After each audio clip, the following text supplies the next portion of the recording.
Pat, matutulungan itong nasabing batas yung ating mga kamanggagawang medyo on the older side na po, patungkol naman po sa kanilang paghahanap ng empleyo.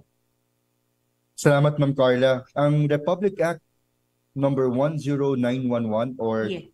Anti-Age Discrimination in Employment Act ay Mhm. naglalayong magkaroon ng pantay na oportunidad ang lahat ng mga manggagawang Pilipino hanggat kaya pa nilang magtrabaho at anuman ang edad nila. Layunin ng batas na ito na bigyang proteksyon ang mga kababayan nating nakatatanda. Saklaw ng batas na ito ang pagbibigay ng pantay na pagtrato sa opisina, lalo na sa pasahod, trainings at iba pang benepisyong natatanggap ng isang empleyado. Ipinagbabawal ng batas na ito ang mga kumpanya at employer na magtakda at gawing batayan ng edad sa pagtanggap ng mga aplikante at empleyado.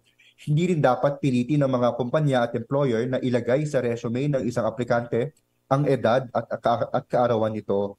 Isinusulong rin ng batas na hindi dapat gawing batayan ang edad para sa promotion ng isang empleyado, bagkus mas dapat maging batayan ang kasanayan o skills, work experience, at educational attainment ng isang aplikante o empleyado. Ako, alam mo, Dear Pat, at saka Dear Sir Team, naniniwala ako na with age comes yung experience talaga. So, bigyan natin ng chance yung ating mga nakakatandang mga kamanggagawa. Ayan. Kasi meron... mahalaga din yung working experience. Opo. Dapat Kasi, yung tinitignan na. Kasi minsan, Director, may mga cases po tayo na minsan mas preferensya yung mga bata na ipadala sa mga training. So, bawal pala yun. Nakalagay pala yan sa batas. May batas pala dyan. Director Patrick, yung susunod po naming katanungan for reference naman ng ating mga private establishments. Sino-sino naman po yung sakop nitong batas at dapat na magpatupad ng mga probisyon na nakapaloob po dito sa Republic Act? Thank you, Sir Kim.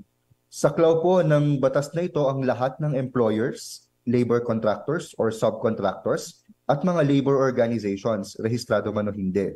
Kabilang rin po yung mga publishers na sa nasabing batas na ito. Ipinagbabawal ang paglilimbag ng anumang anunsyo na nagpapakita ng paglilimita o ng diskriminasyon sa mga inaalok na trabaho.